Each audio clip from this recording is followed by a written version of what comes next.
नमस्कार, मेरा नाम ज्ञानेश्वर है और आपने देखना शुरू किया है लाइव स्टेज का विशेष कार्यक्रम बिहार की बात। और बिहार की बात के लिए हमारे साथ बिहार के जाने माने political analyst doctor Sanjay Kumar ji हैं। आज बिहार की बात में संजय जी हम चर्चा करना चाहते हैं प्रशांत किशोर की, जनसुराज पार्टी के सूत्रधार। देखिए, प्रशांत किशोर ने जनसुराज पार्टी की स्थापना 2 अक्टूबर को की। पिछले 2 साल से बिहार की पदयात्रा कर रहे हैं, गांव में जा रहे हैं, गांव में ही रहते हैं, तंबू में रहते हैं, टेंट में रहते हैं, एयर कंडीशनिंग नहीं।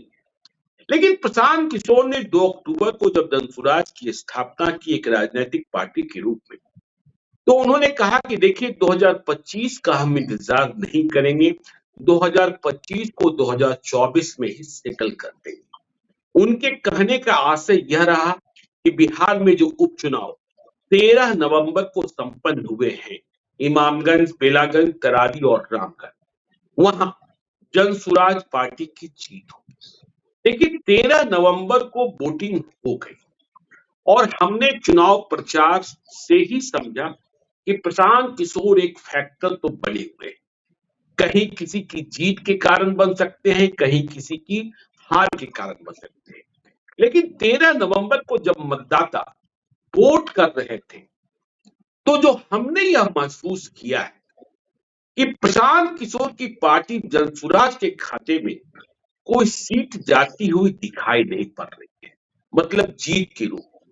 23 नवंबर को नतीजे आएंगे तो सच पता चलेगा। यदि कोई सीट वह जीत जाते हैं तो सच में यह चौंकाने वाली बात हो। तो इसका आशय ये हुआ, यदि जीत नहीं मिलती है तो 2025 2024 में ही सेटल कर देंगे, यह बात तो सही साबित नहीं हुई। लेकिन इसका आशय क्या कि प्रशांत किशोर के आगे के रास्ते बंद हो गए, या फिर प्रशांत किशोर की असली परीक्षा अब शुरू हो? क्योंकि देखिए 1 महीने के भीतर अक्टूबर में ही पार्टी की स्थापना, देखिए वह एक हैसियत तो बन ही गए, एक फैक्टर तो बन ही गए। चाहे हम इमामगंज में देख रहे थे, चाहे हम बेलागंज में देख रहे थे, चाहे हम रामगढ़ में देख रहे थे, जनसुराज के समीकरण को, जनसुराज के गणित को कोई इंकार नहीं कर रहा था, कोई नकार नहीं रहा। और प्रशांत किशोर स्वयं भी कहते हैं कि जो काम हम पहले से करते आ रहे थे, 10 वर्षों तक किया हमने चुनावी रणनीतिकार के रूप में, अब हमने वह काम छोड़ दिया है। अगला 10 साल हम बिहार को देंगे। इसका आशय यह भी निकलता है कि 2025 के भी नतीजे चाहे जैसे आए, प्रशांत किशोर बिहार में टिके रहे। और प्रशांत किशोर यदि नहीं टिके रहे तो फिर यह उनकी असफलता मानी जाएगी, क्योंकि अब तक उनके नाम सफलता ही सफलता है। और उपचुनाव के नतीजे यह परिलक्षित कर सकते हैं कि जब प्रशांत किशोर स्वयं चुनाव लड़ने आए तो जैसा वह कहते हैं वैसा 100% नहीं होता है। लेकिन यह भी सच है कि प्रशांत किशोर ने जो मुद्दे उठाए हैं, जो बातें की हैं, बिहार के डेवलपमेंट को लेकर एक नया नजरिया दिखाया है, बिहार को आगे ले जाने को लेकर एक नया नजरिया दिखाया है। उस रास्ते पर चलने में बिहार को थोड़ा वक्त लगेगा, क्योंकि हमने यह देखा उपचुनाव में वोटिंग के ट्रेंड के समय कि चाहे लैंड सर्वे को लेकर लोगों की जितनी नाराजगी रही हो, स्मार्ट प्रीपेड मीटर को लेकर जितनी नाराजगी रही हो, लेकिन वोटिंग के बाद जात सबसे अधिक हावी रहा। और इस बात की चिंता रही कि लालू यादव जीत जाएंगे कि लालू यादव हार जाएंगे, मतलब आरजेडी। तो लालू को रोकना है, लालू को लाना है। हम कहते ही हैं कि बिहार की राजनीति में सबसे बड़े फिनोमिना लालू यादव हैं। तो प्रशांत किशोर की परीक्षा अब आगे और कठिन है। हाँ, उन्हें इस बात का दर्द हो सकता है। देखिए दूसरी पार्टियों की तरह उनके पास पैसा वैसे नहीं है जो सत्ता में आने के बाद अर्जित किया गया। उन्होंने अपनी बुद्धि से जो अर्जित किया है, वे कहते भी हैं कि हम तो 100 करोड़ रुपए फीस लेते हैं। तो आगे के दिन कठिन परीक्षा के दिन होंगे। क्या इस बात पर हम चर्चा कर सकते हैं संजय जी? बिल्कुल, बिल्कुल कर सकते हैं। और आपके जो सवाल हैं कि क्या आने वाले समय में प्रशांत किशोर मैदान में टिके रहेंगे या वो मैदान खाली कर, जी। चूंकि पार्टी बनी और ये बाई इलेक्शन में गए और बाई इलेक्शन में एक मजबूत उपस्थिति इन्होंने दर्ज कराई। कहा जाता है ना कि पहला चुनाव लोग जीतने के लिए नहीं लड़ता है, काशीराम कहा करते पहला थे। चुनाव हारने के लिए, दूसरा चुनाव हराने के लिए, तीसरा चुनाव जीतने के लिए। तो ये जी जी दूसरे जी, पायदान पर तो पहले ही प्रयोग में पहुंच गए हैं। राइट, बिल्कुल बिल्कुल बिल्कुल आपने कहा। तो जी। पहले ही जो चुनाव था उसमें वो दूसरे पायदान पर पहुंच गए कि हम्म। हराने की स्थिति में तो आ गए। ठीक है, इसके फायदे किसको होंगे, इसके नुकसान किसके वो होंगे, वो तो वक्त बताएगा। 23 तारीख को फिर हम लोग एक बार बात कर लें कि जी। प्रशांत किशोर ने किसको फायदा दिला दी और किसको नुकसान, लाभ नुकसान दिला। लेकिन हम्म। जो मैं समझ रहा हूं, प्रशांत किशोर जी की एक बात को मैं और भी बड़े गौर से सुनता हूं, जब वो हम्म। कहते हैं कि चुनाव जीतना, मुख्यमंत्री बनना, ये मेरे लिए कोई बड़ी बात नहीं है, मैं इसके लिए जी। इसमें नहीं। वो तो हम्म। कहते हैं कि 2025 के बाद भी मेरी पदयात्रा जारी रहेगी, मैं गांव गांव घूमता रहूं। मतलब एक बड़ा लक्ष्य लेकर के वो प्रशांत किशोर जी आए हैं। कल क्या करेंगे वो तो वही बताएंगे, लेकिन जो वो बड़े लक्ष्य की तरफ इशारा कर रहे हैं। और हम्म। दूसरी बात कि अगर जनसुराज का एक्सेप्टेंस मिला तो हौसला इनका निश्चित रूप से बढ़ा है।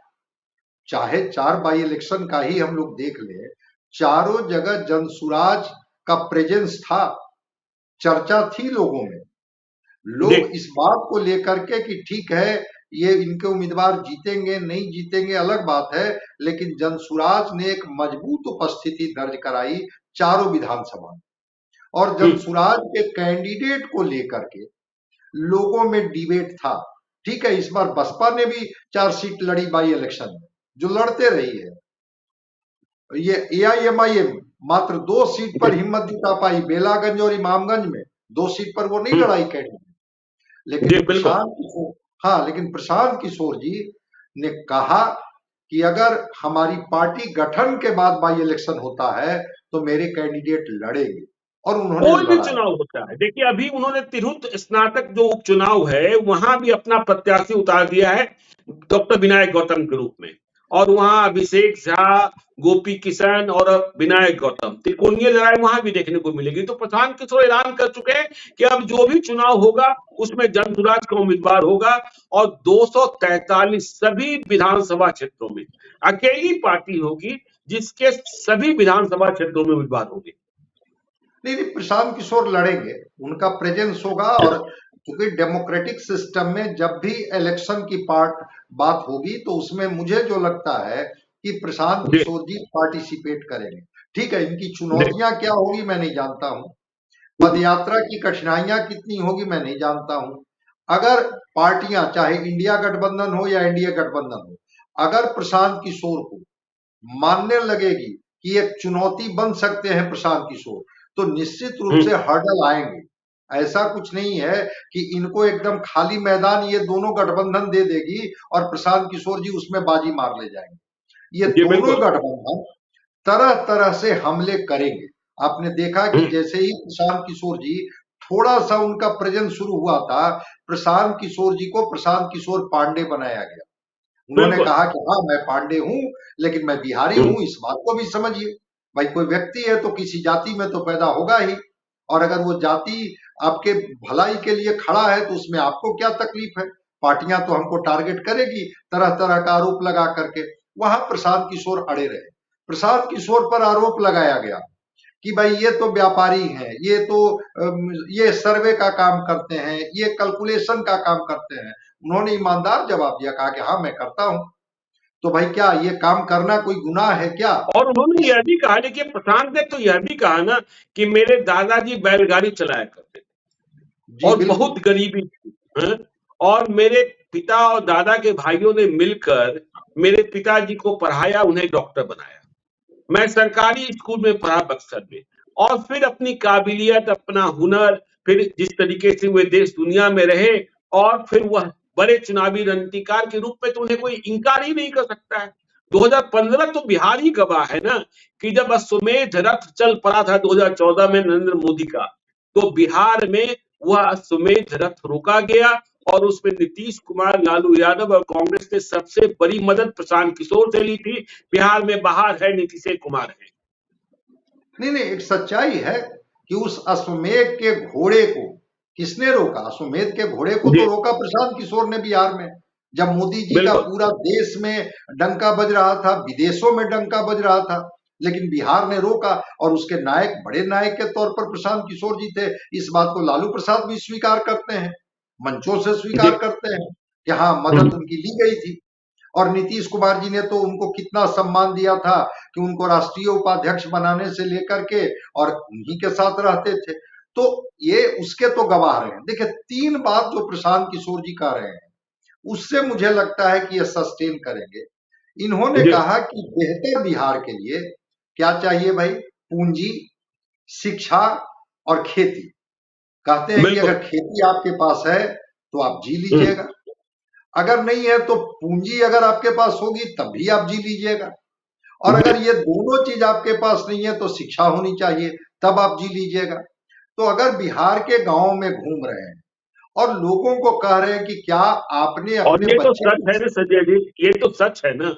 हम और आप तो इसके गवाह हैं ना कि हमारे पास खेती रही, पूंजी रही, नहीं रही, खेती रही, नहीं रही, शिक्षा ने हमें और आपको जिंदा होने का और आगे बढ़ने का अवसर प्रदान किया। बिल्कुल, उसी के बदौलत जिंदा है। उसी शिक्षा ने वो ताकत दी, उसी शिक्षा ने रोटी भी दी, उसी शिक्षा ने सम्मान भी दिया और उसी शिक्षा ने हौसला भी दिया। तो प्रशांत किशोर जी जिस शिक्षा की बात कर रहे हैं कि अगर बिहार के बच्चों को जो मजदूर की फैक्ट्री बन करके दूसरे देशों में जाते हैं, राज्यों में जाते हैं और उनके हिस्से में केवल मजदूरी होती है, हम बिहार को एक मजदूर जो है सप्लायर स्टेट के रूप में नहीं देखना चाहते हैं। तो वो तो तभी ना होगा जब शिक्षा होगी यहाँ के बच्चों को। और उन्होंने कहा प्रशांत किशोर जी कह रहे हैं कि आप जनसुराज पार्टी को सत्ता सौंप दीजिए या उसके हिस्से में वोट कर दीजिए। वो तो कह रहे हैं कि आप जिस सरकार को भी चुनिए, उस सरकार के सामने आप कहिए कि हमारे बच्चों को शिक्षा की गारंटी आप देंगे। अगर वो गारंटी देंगे तो मैं उनके साथ खड़ा हो जाऊंगा, मुझे इसको करने की क्या जरूरत है। मैं तो इसलिए वो तो याद दिला रहे हैं ना कि देखिए आपने राशन के लिए वोट दिया, आपको राशन मिल रहा है, 5 किलो की जगह 4 किलो भी मिला, लेकिन मिल रहा है। आपने मंदिर के लिए वोट दिया, मंदिर बन गया। आपने बिजली के लिए वोट दिया, आपने मतलब आपको बिजली मिल रही है। आपने भाई लालू यादव के साथ रहने के लिए वोट दिया, तेजस्वी यादव को सत्ता मिली। लालू यादव सबसे अच्छे पिता हैं जो मुख्यमंत्री बनाना चाहते हैं अपने बेटे को, लेकिन एक बार वोट तो आप अपने बच्चे के लिए दे दीजिए। यह बात समझने में देर लगेगी लेकिन समझ में तो आएगी ही जनता को। नहीं, आ गई है। अब ये डिस्कोर्स में ये चीजें आ गई है और इस डिस्कोर्स में आने के बाद गांव के खेत खलिहानों में भी शिक्षा के बारे में बात होने लगी। अशिक्षित बच्चे को, अनस्किल्ड बच्चे को मजदूरी के अलावा और क्या मौका मिलेगा भाई? लेकिन अगर उन्हीं बच्चों को शिक्षित कर दिया जाएगा, उनको स्किल्ड कर दिया जाएगा, अभी भी दूसरे दक्षिण के राज्यों को देखिए और बिहार को देखिए, कितने वोकेशनल कोर्सेज हैं आपके बिहार में, कितने स्किल्ड एजुकेशन है जहां पर डिप्लोमा दे दे करके और अच्छे संस्थान में उनको जॉब प्लेसमेंट की गारंटी हो जाती है। मैं मानता हूं कि प्रशांत किशोर जी ने एक महत्वपूर्ण सवाल उठाया है कि शिक्षा की गारंटी जैसे ही आपको सरकार देती है, आपके बच्चे वो भविष्य के तरफ बढ़ने लगेंगे जिसके हिस्से में मजदूरी नहीं होगी, जिसके हिस्से में पलायन नहीं होगा। और उन्होंने तो सीडी रेशियो पर लगातार बात कर रहे हैं कि बिहार का कमाया हुआ पैसा दूसरे राज्यों को चला जाता है। भाई वो पूंजी अगर बिहार में रुक गया, उसी पूंजी से बिहार के बच्चे रोजगार कर लेंगे और उस रोजगार से अपने को बेहतर बना देंगे। तो शिक्षा, पूंजी, रोजगार, इसको डिस्कोर्स में ला करके प्रशांत किशोर जी ने एक बार झकझोर तो दिया है बिहारियों को कि भाई अब जगिए, उठिए। और वो यात्रा तो कह तो रहे हैं कि हम 25 के बाद भी यात्रा जारी रखेंगे। देखिए, चुनौतियां तो आएगी। जैसे ही बाई इलेक्शन में किसी भी गठबंधन को लगेगा कि अगर हम हारे तो प्रशांत किशोर जी की वजह से हारे, और अगर हमें हराया गया तो इनकी वजह से हराया गया, तो वो पार्टियां प्रशांत किशोर जी को टारगेट करेगी और प्रशांत किशोर जी के रास्ते इतने स्मूथ नहीं होंगे, वो उबड़ खाबड़ पथरीले रास्ते से इनको गुजरना पड़ेगा। मैंने देखा है कि जैसे ही व्यक्ति थोड़ा ताकतवर होने लगता है, उनके विरोधी भी बड़ी मजबूती के साथ उन पर अटैक करते हैं। लेकिन जी। जो कॉन्फिडेंस मैं देख रहा हूं, प्रशांत किशोर जी अपनी सभाओं में एक बात तो कहते हैं कि भाई जरा देख लीजिए, जो राजनेता है जो डरे हुए होते हैं उनके पास कितने सिक्योरिटी हैं। मैं बिहार के बिल्कुल 5000 गांव में घूम गया, हमारे आगे पीछे कितना सिक्योरिटी है देख लीजिए, मैं कोई सुरक्षा लेकर के नहीं चलता हूं। और उन्होंने कहा कि और आज तक मुझे किसी ने परेशान नहीं किया। और तो मुझे जब कुत्ते ने जनता, भी नहीं काटा, कुत्ते ने भी नहीं काटा। तो देखिए वो हाँ, बिहार बिहार की जो इमेज है, जो लोग कहते हैं कि जंगल राज, महाजंगल राज, उसे संवारते और बचाते भी हैं कि देखिए यदि आप ईमानदारी के पथ पर चल रहे हैं तो आपको कुत्ता भी नहीं काटेगा। और देखिए यदि हम वोटों के जुगाड़ और समीकरण की ही बात करें तो बेलागंज में जिस तरीके से वोटिंग ट्रेंड देखा गया, उसने तो देखिए जीत हार दोनों में प्रशांत किशोर को एक नई ऊर्जा प्रदान कर दिया कि देखो भविष्य में मुसलमान मेरी ओर आ सकते हैं, सवर्ण जातियां मेरे साथ जुड़ सकती हैं, और जिन्हें बच्चों की पढ़ाई की चिंता है।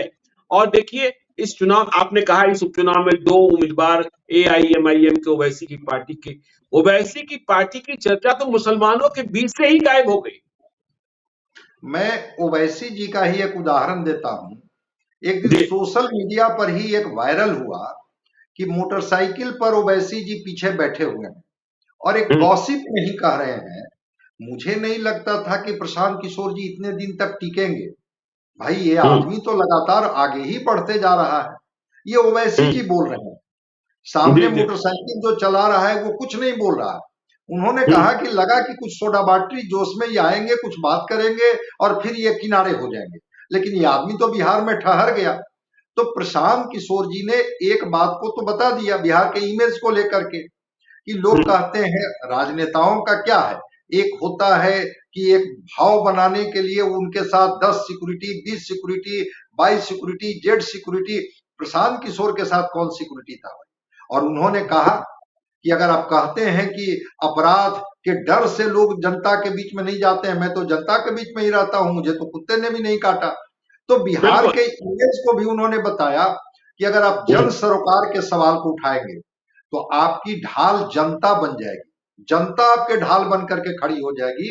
और जब जनता आपकी ढाल बन करके खड़ी हो जाएगी तो किसी सुरक्षा कर्मी की जरूरत नहीं। एक हम्म, दूसरी बात, वो अपनी बात तो कर नहीं रहे हैं, वो अपनी गरीबी की बात भी कर रहे हैं कि मेरे हम्म, पिताजी बैलगाड़ी चलाते थे। लेकिन दादा मेरे दादा पिता और चाचा, दादा शायद अगर दादा मेरे बैलगाड़ी पिताजी, चलाते, दा, दादा बैलगाड़ी चलाते थे, पिता डॉक्टर। हाँ पिता डॉक्टर थे, तो वही मैं कह रहा हूं कि अगर दादा और मेरे चाचा मिल करके मेरे पिताजी को नहीं पढ़ाते तो वो डॉक्टर नहीं बिल्कुल। बनते। मेरे हम्म, पिताजी मुझे नहीं पढ़ाते तो आज मैं आपके बीच में खड़ा होकर के और आपके जो मुद्दे हैं, आपके जो सवाल हैं उसको मैं नहीं कर पाता। तो अगर वो झकझोर रहे हैं कि आप अपने बच्चों के बेहतर भविष्य के बारे में सोचिए, कब तक इस उम्मीद में खड़े रहिएगा कि आपके बच्चे एक उम्र पाने के बाद दूसरे राज्यों में जाएंगे एक मजदूर के रूप में काम करने के लिए, और बदले में वहां क्या उनको तिरस्कार मिलता है, कितना अपमानित होना पड़ता है, कब उनको हटा दिया जाता है, कोरोना काल इसका गवाह रहा है।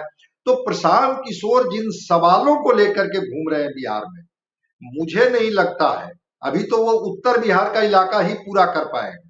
अभी जी। तो शाहबाद का इलाका, मगध का इलाका, ये सब इलाका तो अभी सीमांचल, बाकी ही है। अभी सीमांचल तो सीमांचल जाना है। अभी, सीमांचल अभी जाना है। और आपने बेलागंज की चर्चा की, बेलागंज में इन्होंने एक मिसाल पेश किया। उन्होंने कहा कहा कि भाई आप कब तक तेल बन करके जलते रहिएगा, किसी के भी बिल्कुल। रोशनी कहीं और जाएगी और तेल हम्म, आपका जलेगा।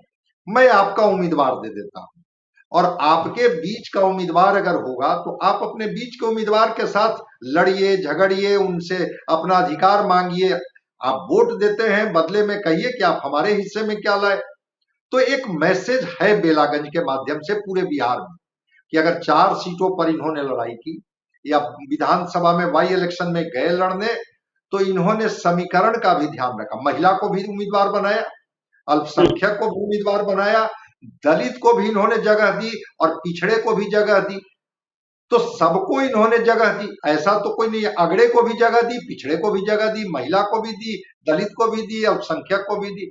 प्रशांत और किशोर आप यही संजय बात। जी और आप संजय जी सुरक्षा कर्मी की बात कर रहे थे कि कोई सिपाही नहीं रहता है साथ में। मुझे पटना के एक बड़े नामचीन व्यक्ति ने बताया कि उनके घर प्रशांत किशोर खाना खाने को जाने वाले थे, खाना खाने को गए भी। तो अब उस नामचीन व्यक्ति को लगा कि भाई कोई एक छोटा सा नेता आता है तो उनके साथ तो 5-10 तो होते ही होते हैं चम्मच। तो भाई प्रशांत किशोर आ रहे हैं, तो उन्होंने घर में कहा कि भाई कम से कम 20-25 लोगों का भोजन तो बनवा लो। तो घर में 20-25 लोगों का भोजन बन गया। और जब रात को प्रशांत किशोर आए तो वो अकेले आए।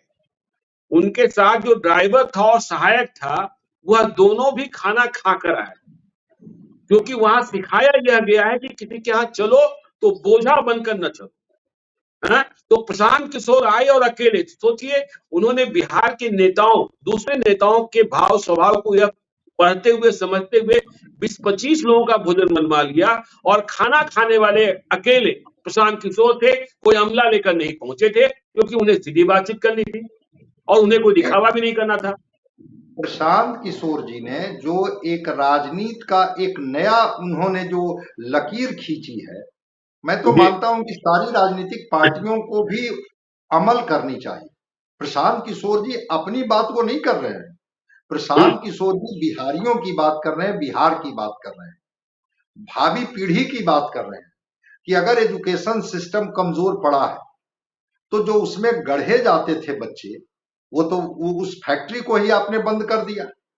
और जब बिल्कुल बच्चे पढ़ेंगे ही नहीं, बेहतर करेंगे ही नहीं, तो compete कैसे करेंगे?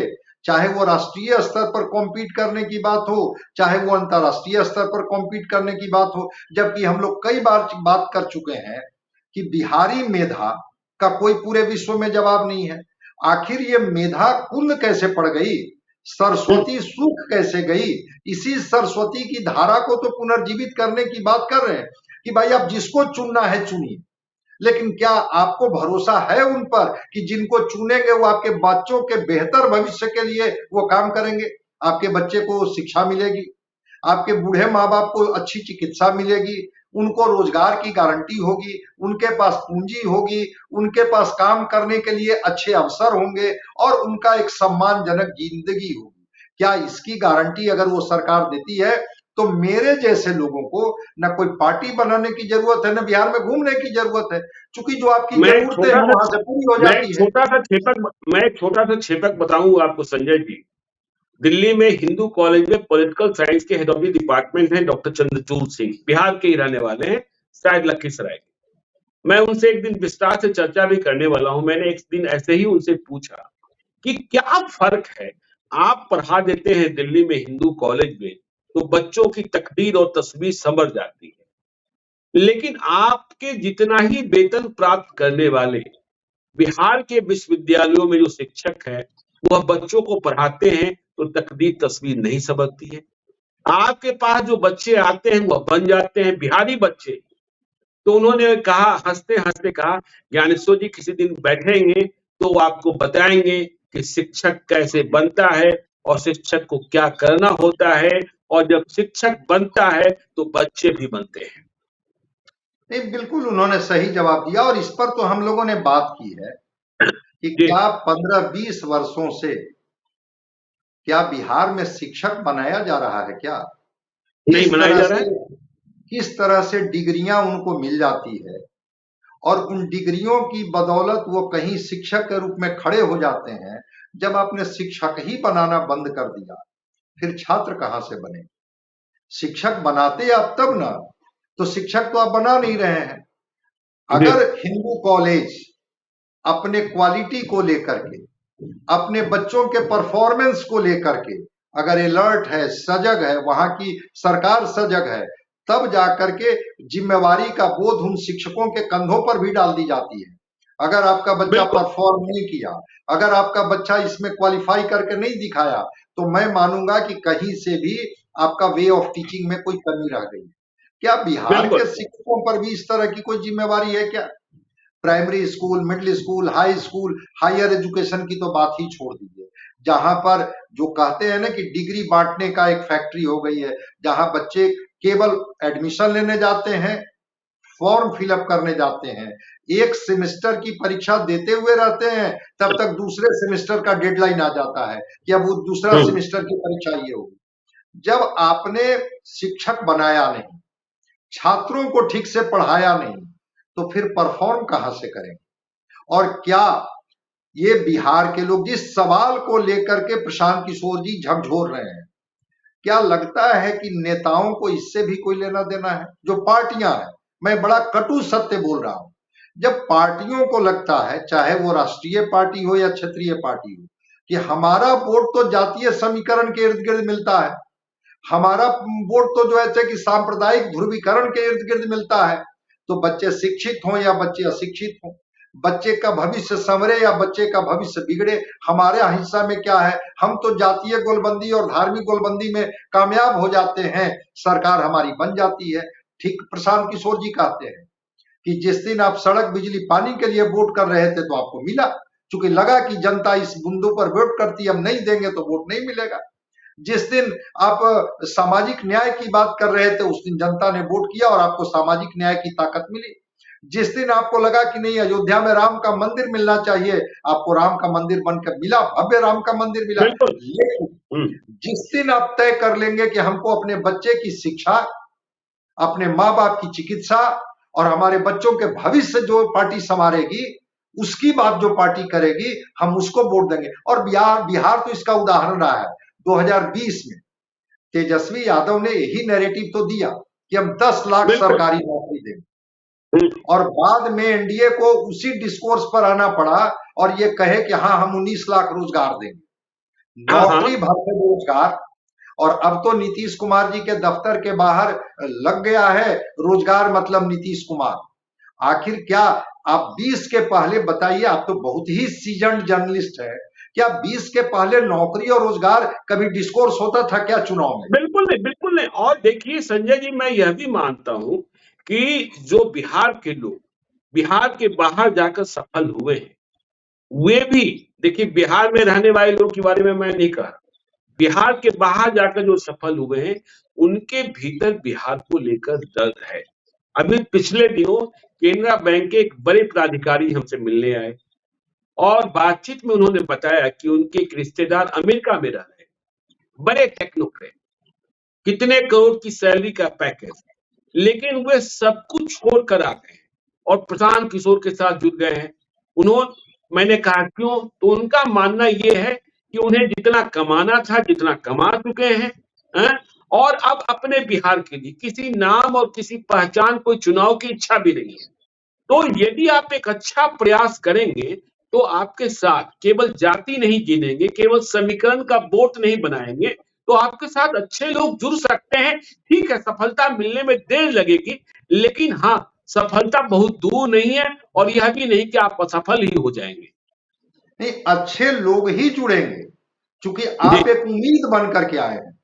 इस जातीय जकड़न में बंधा हुआ बिहार, इस ध्रुवीकरण का बिहार ने अच्छे लोगों को तो किनारे कर दिया था। अच्छे लोग तो हिम्मत ही नहीं जुटा रहे थे कि हमारी भी कोई इसमें बकत है और हमारी भी कोई भूमिका है। लेकिन अगर प्रशांत किशोर जी ने साहस दिखाया तो अच्छे लोग जुड़ेंगे। और मैं एक छोटा उदाहरण देता हूं, चिड़िया चाहे सुबह में उड़ करके जितनी भी बड़ी उड़ान कसे, शाम में वो घोंसले में ही लौटना पसंद करता है। ये बिहारी अमेरिका में हो, ये बिहारी इंग्लैंड में हो, ये बिहार मध्य एशिया के किसी देश में हो, वो लौटना चाहते हैं कि जब एक एज 60 साल 65 साल के बाद हम अपनी मिट्टी, अपनी जमीन, अपने लोग के बीच में रहें। तो कौन नहीं चाहेगा? दक्षिण का मैं उदाहरण बताता हूं। कई राष्ट्रपति जैसे ही राष्ट्रपति का सेवा उनकी समाप्त हुई, वो तमिलनाडु के अपने गांव चले गए, केरला के अपने गांव चले गए। क्या बिहारियों की इच्छा नहीं होती है कि ठीक है, हम रोजगार करने के लिए, नौकरी करने के लिए हम पूरी दुनिया में जाएं, लेकिन एक उम्र के बाद फिर हम अपने राज्य में लौट जाएं? तो राज्य में चीजें अनुकूल रहेगी तब तो लौटेंगे। और अगर राज्य को ही इतना बेहतर बना दिया जाए, एक सवाल हम लोग बराबर पूछते हैं कि भाई बिहारी बाहर क्यों जाते हैं, बाहरी बिहार में क्यों नहीं आते हैं? इसी नालंदा विश्वविद्यालय में ना पूरे विश्व के छात्र पढ़ने आते थे, इस एजुकेशन ही था। और बिल्कुल यही बिल्कुल बिहार बिल्कुल का छात्र कोटा के इंस्टीट्यूट में कोचिंग करने के लिए, मेडिकल और इंजीनियरिंग के प्रिपरेशन के लिए राजस्थान के कोटा में भरा हुआ है। टीचर बिहारी, छात्र बिहारी, बड़ा आश्चर्य लगता है, लेकिन स्थान राजस्थान का कोटा। क्या छात्र भी बिहारी हो, शिक्षक भी बिहारी हो और बिहार में ही उसको माहौल मिले, तो ये मेधा यहां से निकल करके जाएगी कि नहीं जाएगी? इससे बिहार की सुंदर पूंजी बिहार भी क्या जा रही है होता और है? बिहार की मेधा भी जा रही है। हाँ बिल्कुल बिल्कुल बिल्कुल बिल्कुल बिल्कुल। और जब बिहार की मेधा बिहार को बचा ले तो इससे सुंदर बिहार क्या हो सकता है?